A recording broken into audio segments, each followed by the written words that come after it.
guys! Nandito po si QSM Luz. QSM Luz, mag-yes minute lang tayo saglit. Okay lang po? Apo. Ayan. QSM Luz, gusto lang namin malaman, what's the most unexpected challenge you faced in your real estate journey?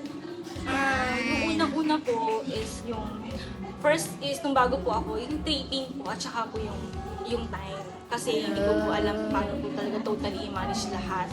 So, yun po yung... Ano po yung ba ang challenges background ninyo? Ano po kasi ako, sa mga nakakilala po sa akin, I am a part-time, ay full-time na po ako ngayon yan. Full-time virtual assistant and then a part-time licensed real estate po dito po sa Yesland. Ayan. And paano nyo naman po yun na-overcome?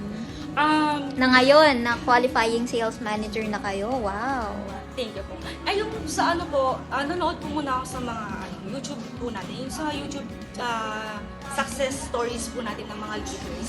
Pinanood ko po sila kung paano po sila nagbibenta, yung mga tips po nila na binibigay po nila. Pinag-aralan ko din po yun para po makabenta po ako. And then yung sa time po, nag-alat po ako ng oras kung kailan lang po talaga ako magti-trippings and then kung kailan, anong oras po talaga ako magti-tripping para po mapagkasya ko po yung oras ko sa isang buong araw.